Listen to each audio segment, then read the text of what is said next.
The Strangest Secret in the World. Not long ago, Albert Schweitzer, the great doctor and Nobel Prize winner, was being interviewed in London, and a reporter asked him, "Doctor, what's wrong with men today?" The great doctor was silent a moment, and then he said, "Men simply don't think." And it's about this that I want to talk with you.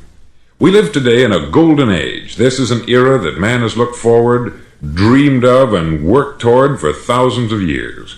But since it's here, we pretty well take it for granted. We in America are particularly fortunate to live in the richest land that ever existed on the face of the earth, a land of abundant opportunity for everyone. But do you know what happens? Let's take 100 men who start even at the age of 25. Do you have any idea what will happen to those men by the time they're 65? These 100 men who all start even at the age of 25 believe they're going to be successful. If you asked any one of these men if he wanted to be a success, he'd tell you that he did.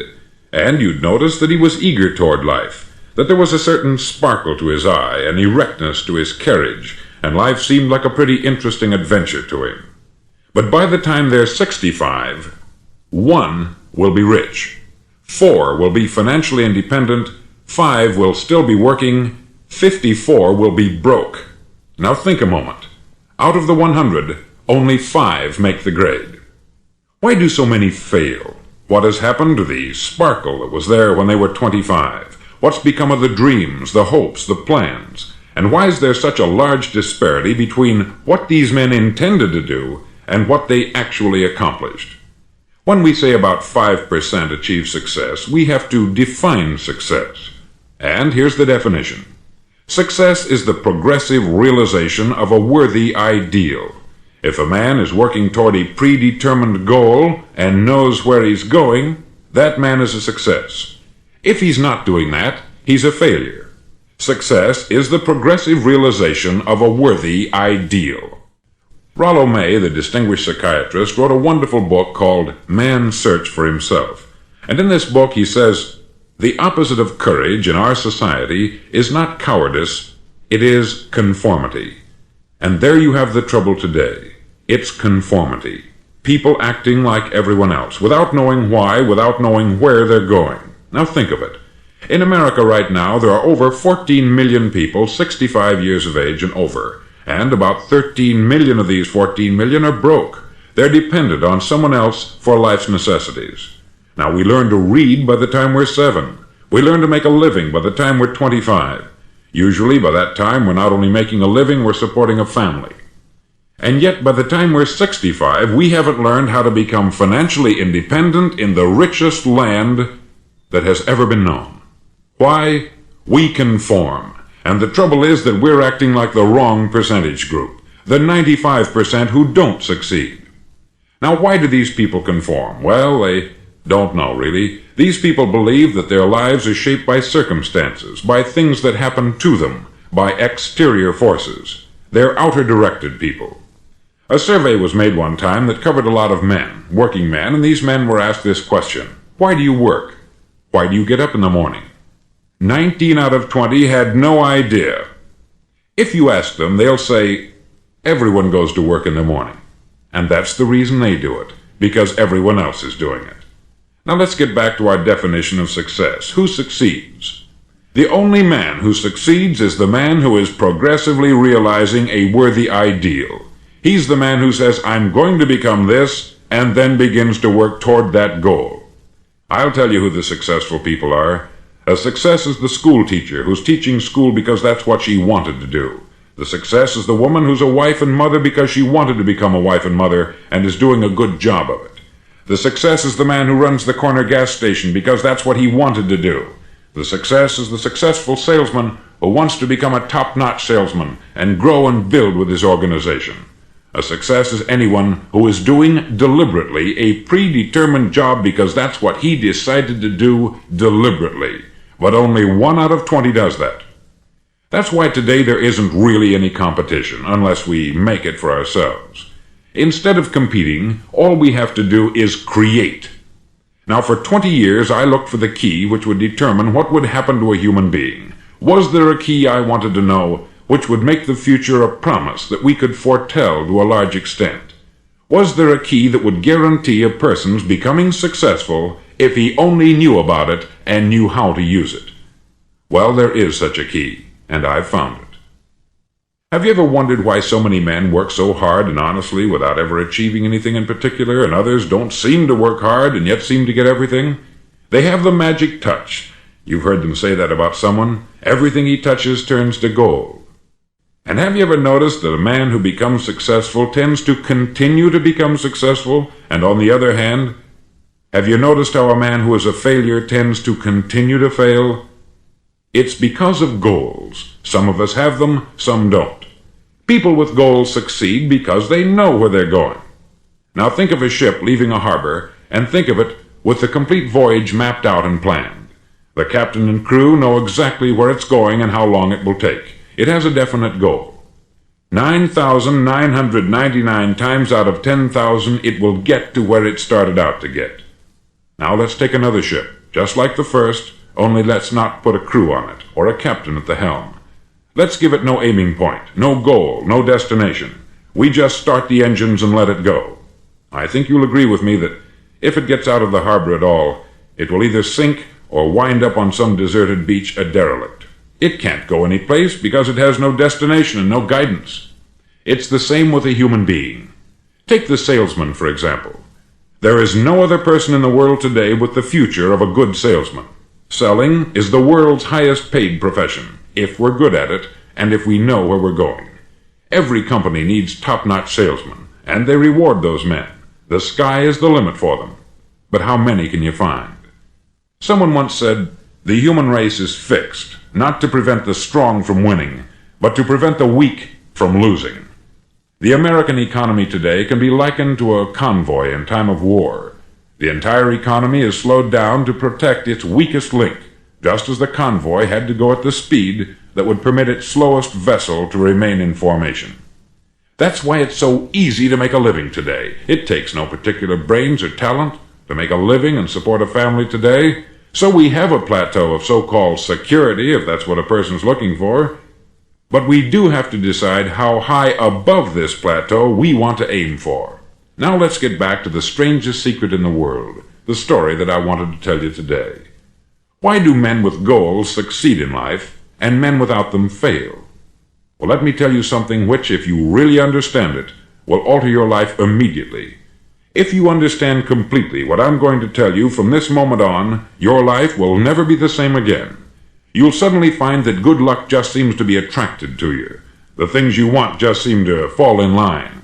And from now on, you won't have the problems, the worries, the gnawing lump of anxiety that perhaps you've experienced before.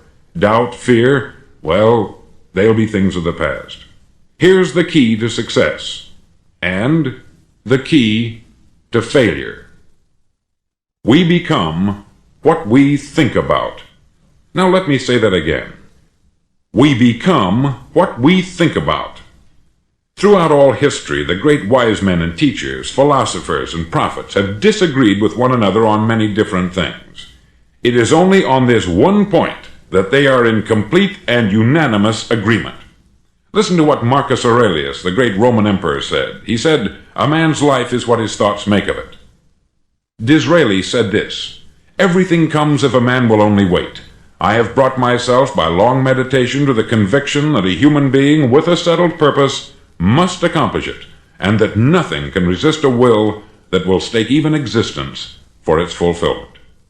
Ralph Waldo Emerson said this, "A man is what he thinks about all day long." William James said, "The greatest discovery of my generation is that human beings can alter their lives by altering their attitudes of mind."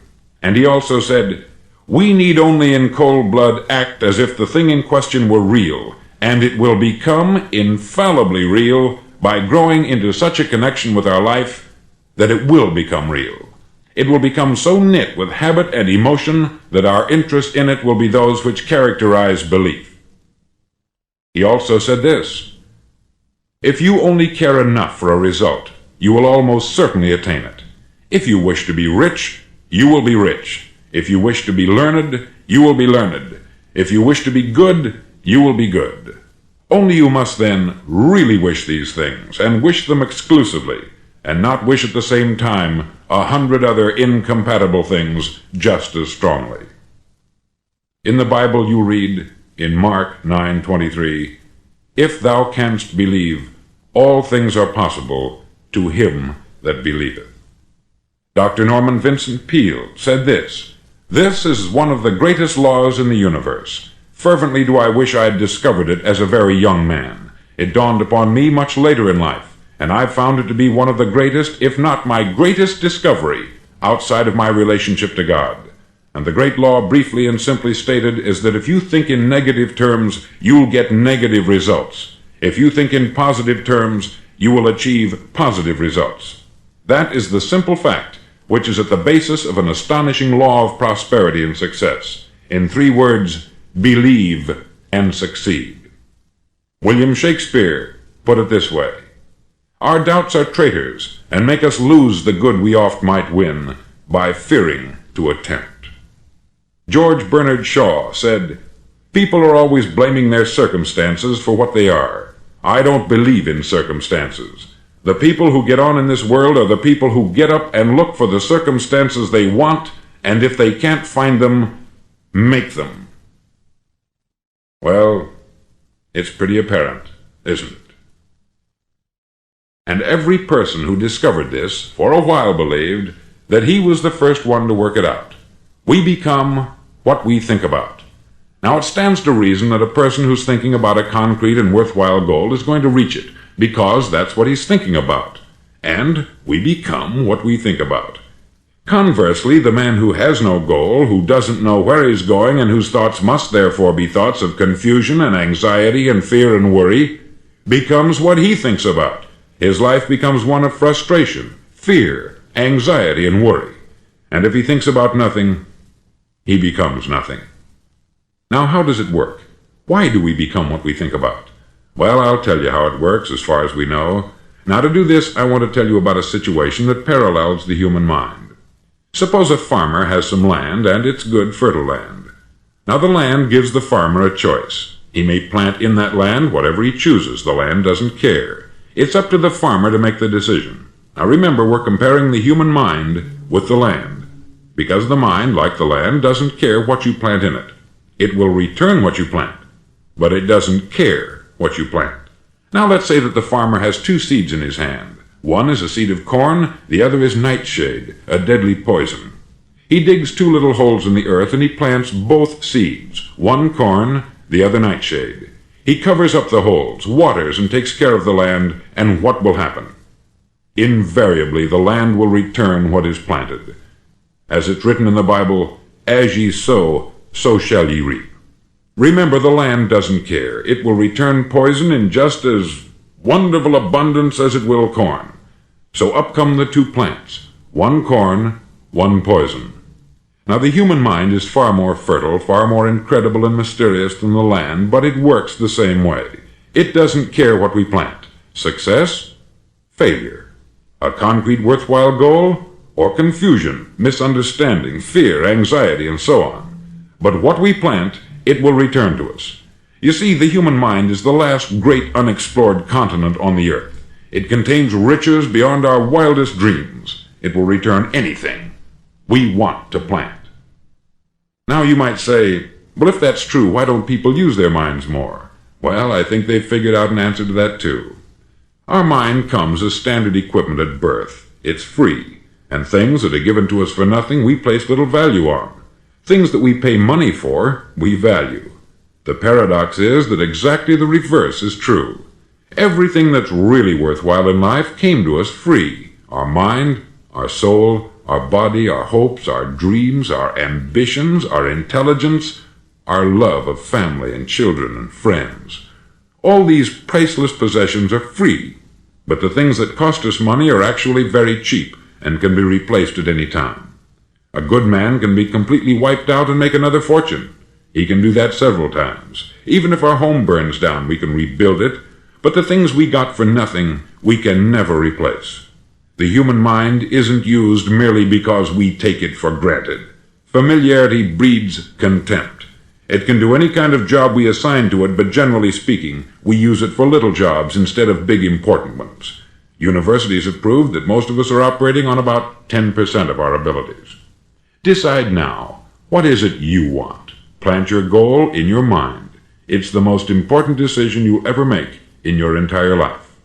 Do you want to be an outstanding salesman, a better worker at your particular job? Do you want to go places in your company, in your community? All you've got to do is plant that seed in your mind. Care for it. Work steadily toward your goal, and it will become a reality. It not only will, there's no way that it cannot. You see, that is a law, like the laws of Sir Isaac Newton, the laws of gravity. If you get on top of a building and jump off, you'll always go down. You'll never go up. And it's the same with all the other laws of nature. They always work. They're inflexible. Think about your goal in a relaxed, positive way. Picture yourself in your mind's eye as having already achieved this goal. See yourself doing the things you will be doing when you've reached your goal.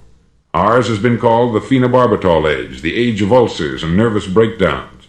At a time when medical research has raised us to a new plateau of good health and longevity, far too many of us worry ourselves into an early grave trying to cope with things in our own little personal ways, without learning a few great laws that will take care of everything for us.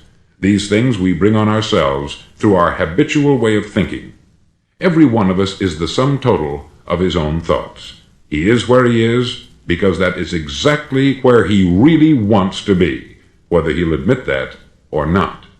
Each of us must live off the fruit of his thoughts in the future, because what you think today and tomorrow, next month and next year, will mold your life and determine your future. You're guided by your mind. I remember one time I was driving through Arizona and I saw one of those giant earth-moving machines roaring along the road at about 35 miles an hour with what looked like 20 tons of dirt in it, a tremendous, incredible machine, and there was a little man perched way up on top with the wheel in his hands guiding it. And as I drove along, I was struck by the similarity of that machine to the human mind. Just suppose you're sitting at the controls of such a vast source of energy. Are you going to sit back and fold your arms and let it run itself into a ditch? Or are you going to keep both hands firmly on the wheel and control and direct this power to a specific, worthwhile purpose? It's up to you. You're in the driver's seat. You see, the very law that gives us success is a two-edged sword. We must control our thinking. The same rule that can lead a man to a life of success, wealth, happiness, and all the things he's ever dreamed of for himself and his family, that very same law can lead him into the gutter. It's all in how he uses it, for good or for bad.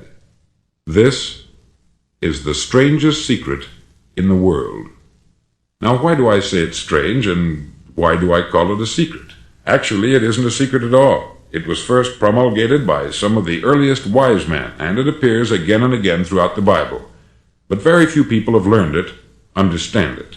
That's why it's strange, and why, for some equally strange reason, it virtually remains a secret. I believe that you could go out and walk down the main street of your town and ask one man after another what the secret of success is, and you probably wouldn't run into one man in a month who could tell you. Now, this information is enormously valuable to us, if we really understand it and apply it.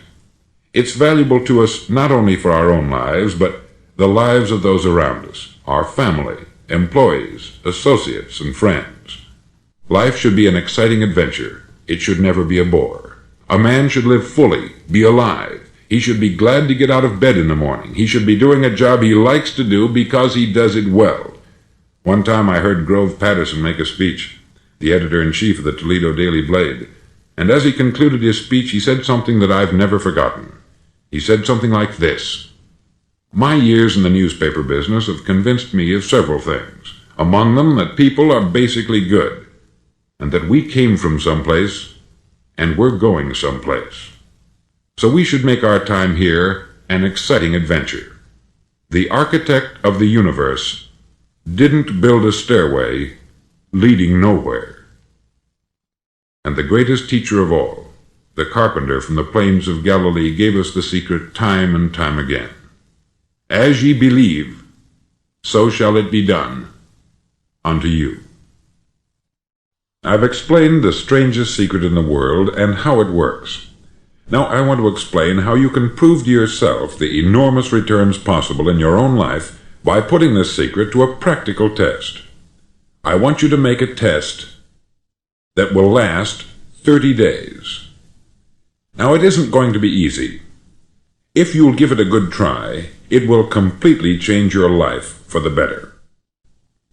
Back in the 17th century, Sir Isaac Newton, the English mathematician and natural philosopher, gave us some natural laws of physics which apply as much to human beings as they do to the movement of bodies in the universe.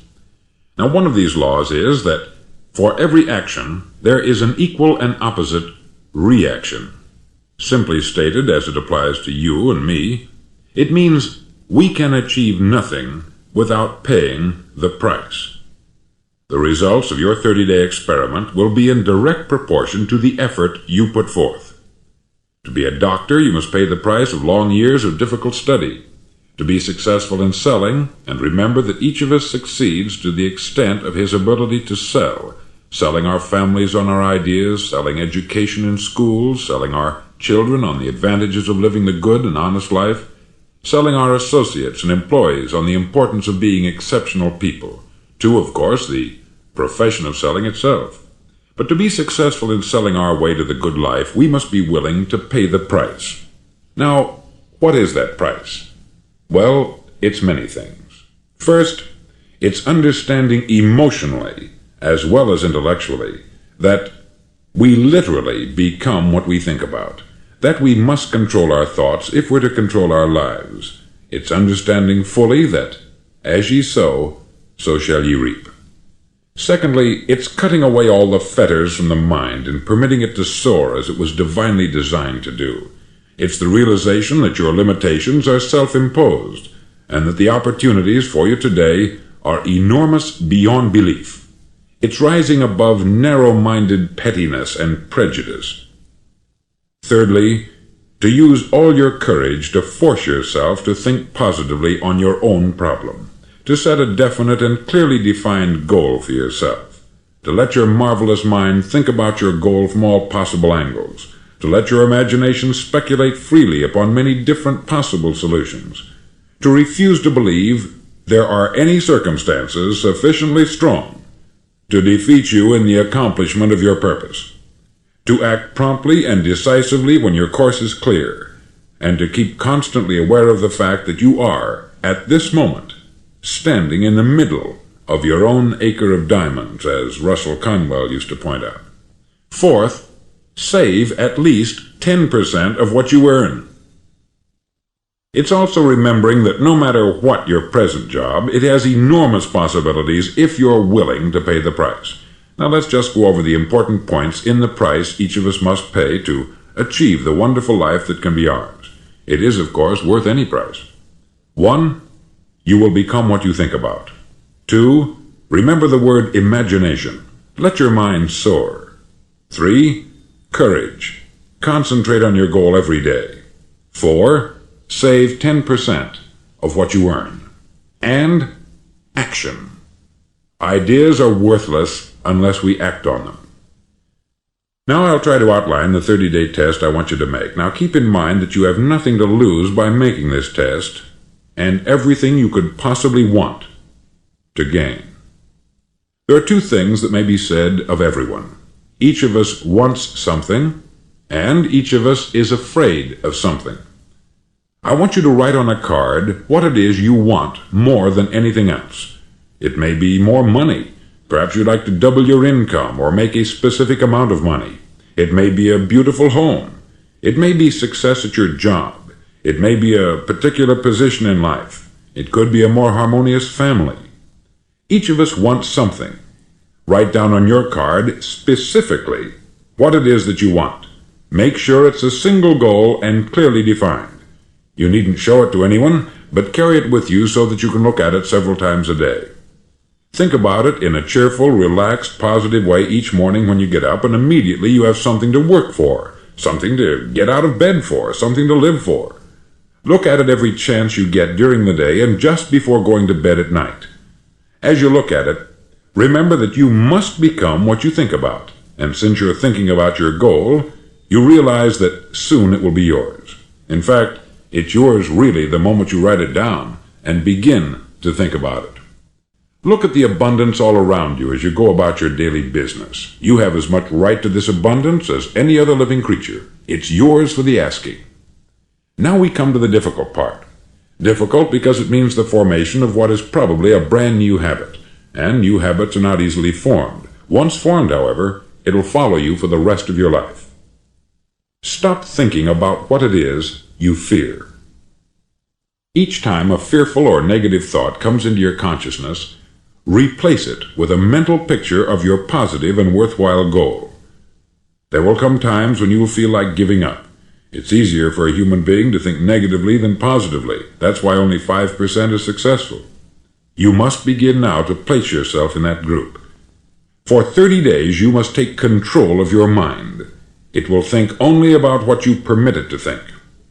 Each day for this 30-day test, do more than you have to do. In addition to maintaining a cheerful, positive outlook, give of yourself more than you've ever done before. Do this knowing that your returns in life must be in direct proportion to what you give. The moment you decide on a goal to work toward, you're immediately a successful person. You're then in that rare and successful category of people who know where they're going. Out of every 100 people, you belong to the top 5. Don't concern yourself too much with how you're going to achieve your goal. Leave that completely to a power greater than yourself. All you have to do is know where you're going. The answers will come to you of their own accord. Remember these words from the Sermon on the Mount, and remember them well. Keep them constantly before you this month of your test. Ask, and it shall be given you. Seek, and ye shall find. Knock, and it shall be opened unto you. For every one that asketh receiveth, and he that seeketh findeth, and to him that knocketh it shall be opened. It's as marvelous and as simple as that. In fact, it's so simple that in our seemingly complicated world it's difficult for an adult to understand that all he needs is a purpose and faith. For 30 days, do your best. If you're a salesman, go at it as you've never done before, not in hectic fashion, but with the calm, cheerful assurance that time well spent will give you the abundance in return you deserve and want. No matter what your job, do it as you've never done it before for 30 days. And if you've kept your goal before you every day, you'll wonder and marvel at this new life you've found. Dorothea Brand, outstanding editor and writer, discovered it for herself and tells about it in her fine book, Wake Up and Live. Her entire philosophy is reduced to the words, act as though it were impossible to fail. She made her own test with sincerity and faith, and her entire life was changed to one of overwhelming success. Now you make your test for 30 full days. Don't start your test until you've made up your mind to stick with it. You see, by being persistent, you're demonstrating faith. Persistence is simply another word for faith. If you didn't have faith, you would never persist. If you should fail during your first 30 days, by that I mean suddenly find yourself overwhelmed by negative thoughts, you've got to start over again from that point and go 30 more days. Gradually your new habit will form, until you find yourself one of that wonderful minority to whom virtually nothing is impossible. Don't forget the card. It's vitally important as you begin this new way of living. On one side of the card, write your goal, whatever it may be. On the other side, write the words we've quoted from the Sermon on the Mount. Ask, and it shall be given you. Seek, and ye shall find. Knock, and it shall be opened unto you. Nothing great was ever accomplished without inspiration. See that during these crucial first 30 days, your own inspiration is kept at a peak. Above all, don't worry. Worry brings fear, and fear is crippling. The only thing that can cause you to worry during your test is trying to do it all yourself. Know that all you have to do is hold your goal before you. Everything else will take care of itself. Remember also to keep calm and cheerful. Don't let petty things annoy you and get you off course. Now, since making this test is difficult, some may say, well, why should I bother? Well, look at the alternative. No one wants to be a failure. No one really wants to be a mediocre individual. No one wants a life constantly filled with worry, fear, and frustration. Therefore, remember that you must reap that which you sow. If you sow negative thoughts, your life will be filled with negative things. If you sow positive thoughts, your life will be cheerful, successful, and positive. Now, gradually, you will have a tendency to forget what you've heard on this record. Play it often. Keep reminding yourself of what you must do to form this new habit. Gather your whole family about and listen to what's been said here at regular intervals. You know, most men will tell you that they want to make money without understanding the law. The only people who make money work in the mint. The rest of us must earn money. This is what causes those who keep looking for something for nothing or a free ride to fail in life. The only way to earn money is by providing people with services or products which are needed and useful. We exchange our product or service for the other man's money. Therefore, the law is that our financial return will be in direct proportion to our service. Success is not the result of making money. Making money is the result of success, and success is in direct proportion to our service. Most people have this law backwards. They believe that you're successful if you earn a lot of money. The truth is that you can only earn money after you're successful. It's like the story of the man who sat in front of the stove and said to it, "Give me heat, and then I'll add the wood." How many men and women do you know, or do you suppose there are today, who take the same attitude toward life? There are millions. We've got to put the fuel in before we can expect heat. Likewise, we've got to be of service first before we can expect money.